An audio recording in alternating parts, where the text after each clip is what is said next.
seperti ini. Setiap hari lempari kotoran depan rumah Nabi. Saudara, ahlan wa sahlan. Selamat datang kita ucapkan Imam Penasehat FPI Madura Al-Habib Sayyidul Walid Al-Habib Ali Zainal Abidin bin Hussein Al-Jufri. Dibukakan jalan untuk beliau, jangan ada yang salaman. Supaya cepat, jangan ada yang salaman. Kita doakan mudah-mudahan Allah panjangkan umur beliau, Allah sehatkan badan beliau, Allah menangkan perjuangan beliau. Amin ya rabbal alamin. Fadhal habibana, fadhal. Salatullah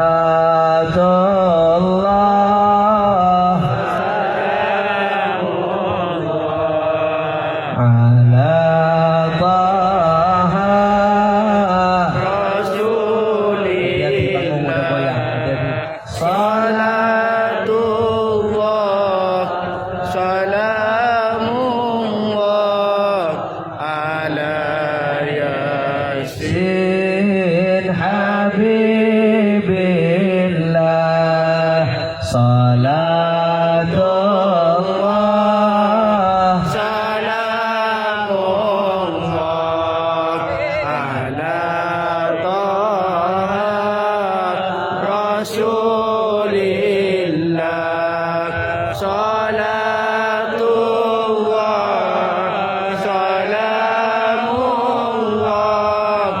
ala yasin. Ibu-ibu duduk semuanya, ibu-ibu duduk lagi Bu.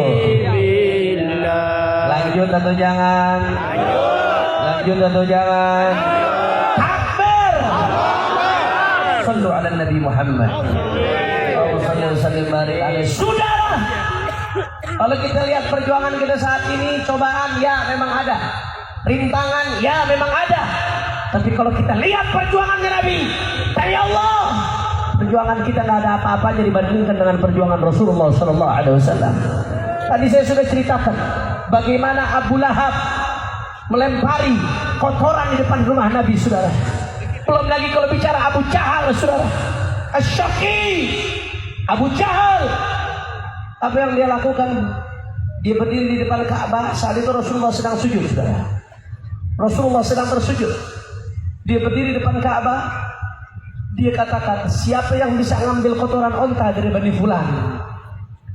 Akhirnya berdiri seorang syaqi yang namanya Uqbah bin Abi Mu'ayyid. Syaqi Uqbah bin Abi Mu'ayyid, saudara.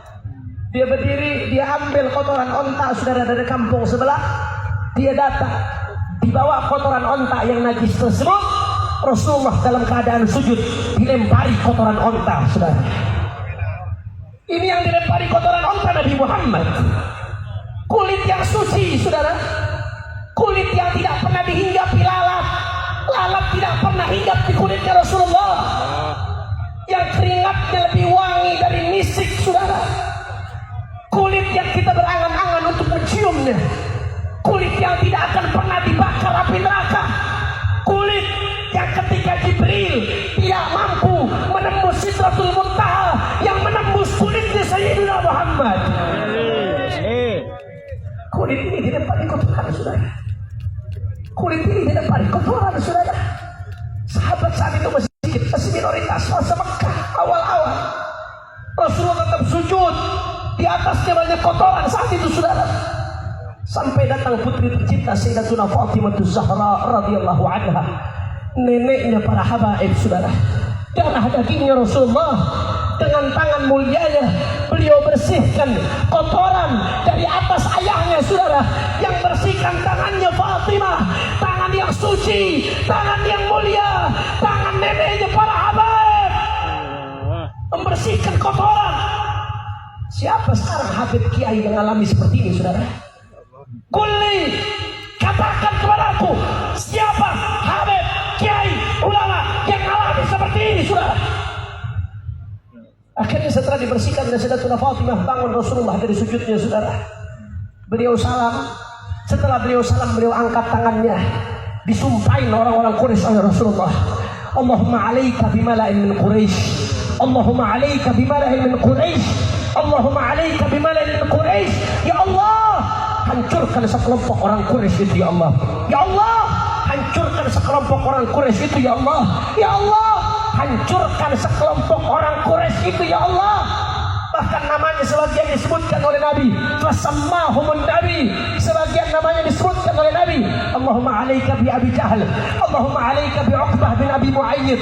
Allahumma alaika bi fulan, bi fulan, bi fulan.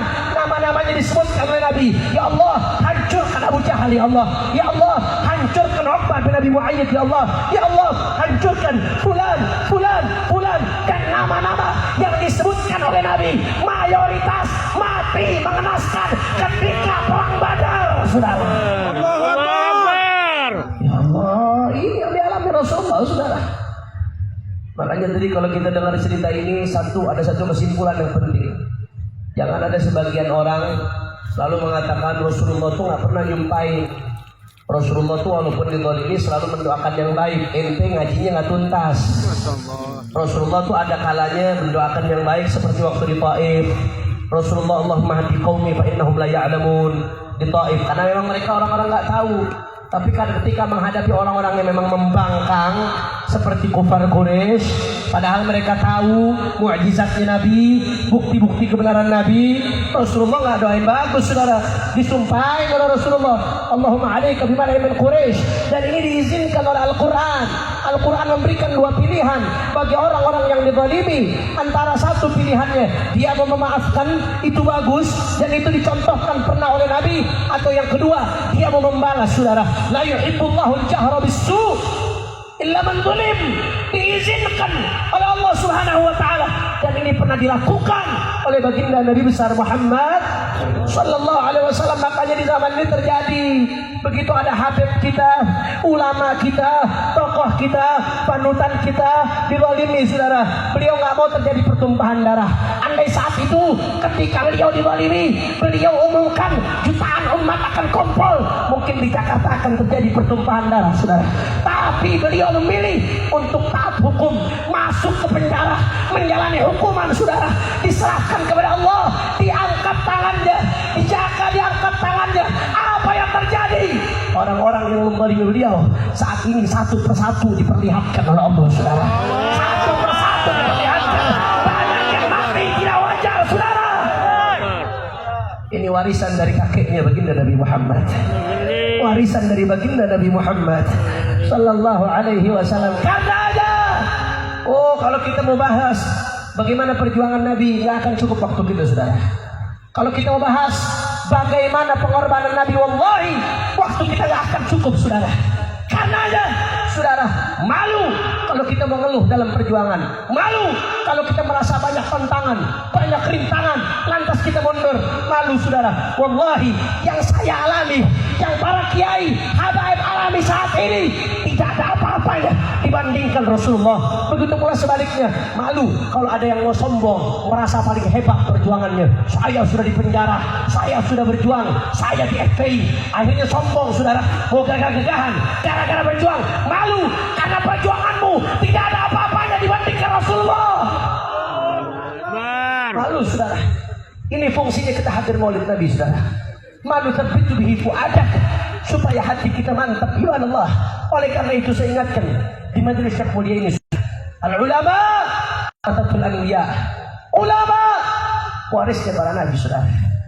Sebagaimana para ulama mewarisi ilmunya Nabi, tapi bukan hanya ilmunya Nabi yang diwarisi, bukan hanya akhlaknya Nabi yang diwarisi, bukan hanya, saudara, kemuliaan Nabi yang diwarisi, tapi yang diwarisi ulama juga semangat perjuangannya para Nabi, saudara.